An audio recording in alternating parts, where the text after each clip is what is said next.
Avec la serrure et les clés intelligentes, Netatmo réinvente la clé traditionnelle en apportant plus de flexibilité au quotidien et une sécurité accrue dans la protection de l'accès au logement. Le tout sans pour autant changer les habitudes des membres de la famille.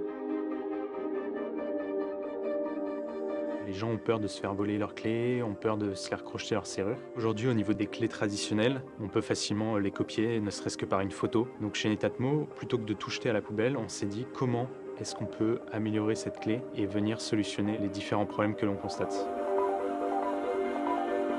Un des avantages de la clé Netatmo, c'est que vous allez pouvoir reprendre totalement le contrôle de votre serrure. Plus besoin d'aller chez un serrurier pour faire une copie de clé. On peut facilement ajouter, supprimer des clés. Vous pouvez tout gérer de chez vous de manière très simple avec l'application, sans rogner sur la sécurité, puisqu'on est sur les plus hauts standards de sécurité qu'on peut avoir au niveau du NFC, similaires aux cartes bancaires ou aux passeports biométriques.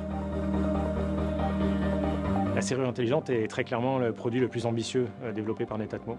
En termes de complexité, de robustesse, beaucoup de pièces mécaniques, de l'horlogerie à l'intérieur. On s'est lancé dans des nouvelles technologies, des nouveaux matériaux, des nouveaux procédés qu'on ne connaissait pas, qu'on a dû mettre au point. Sur la partie sécurité, dans la conception de la serrure intelligente, on a voulu faire aucun compromis, tant sur la partie informatique, électronique et mécanique. C'est vraiment tout un ensemble, toute une chaîne. On s'est tout de suite renseigné auprès des standards de la serrurerie, des partenaires, des laboratoires de certification. Donc d'un point de vue mécanique, on utilise des goupilles anti-perçage avec des traitements extrêmement durcis. C'est ce qui se fait de mieux aujourd'hui en serrurerie. On vient injecter dans un moule des microbilles de métal enrobées d'une très fine couche de plastique. Cette pièce est ensuite mise dans un four. Le plastique va s'évaporer et le métal va refondre et se recomposer sur lui-même. On obtient des pièces en inox extrêmement rigides qui ne craignent pas la corrosion. Évidemment, on a fait des tests en température, donc on va du moins 40 à plus 85. On a fait aussi du brouillard salin, des tests de robustesse, des tentatives d'effraction. On a essayé de percer, de pénétrer la serrure. Au niveau de la conception de la clé, on a travaillé étroitement avec nos designers. On a itéré sur plusieurs versions et on arrive à ce design qui est finalement assez familier, assez intemporel, en acier inoxydable qui résiste dans le temps. Il a fallu combiner cette clé tubulaire avec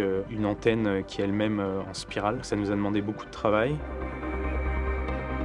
Au niveau software, on a l'habitude de travailler avec un partenaire, Synactive, qui vient nous aider dans la conception pour définir ensemble les plus hauts standards de cybersécurité. Je dirige l'équipe Reverse Engineering d'une société qui s'appelle Synactive. On attaque les réseaux ou les produits de nos clients pour les aider à se sécuriser. En 2023, on a participé à un concours international qui s'appelle Pawn to Own, dans lequel on a démontré une attaque sur une célèbre marque de voitures électriques qui nous permet, à partir d'une connexion Bluetooth, de contrôler l'ouverture des portières, du coffre, des essuie-glaces ou la radio du véhicule. Alors Netatmo est venu nous voir assez tôt dans le développement de la serrure. Donc on a eu des serrures qu'on appelle de développement, sur lesquelles on peut avoir accès à toute l'électronique et le microcode de la serrure. Et on va chercher à identifier des endroits par lesquels un attaquant pourrait rentrer. Ce qu'on a observé de notre côté, c'est que Netatmo prend très au sérieux les questions de cybersécurité dans ses produits, et encore plus dans un produit comme la serrure intelligente. Il y a deux éléments qui sont intéressants dans la sécurité de la serrure intelligente de Netatmo. Le parti pris de ne pas connecter la serrure. Elle n'est jamais connectée à Internet. Au mieux, elle discute avec un smartphone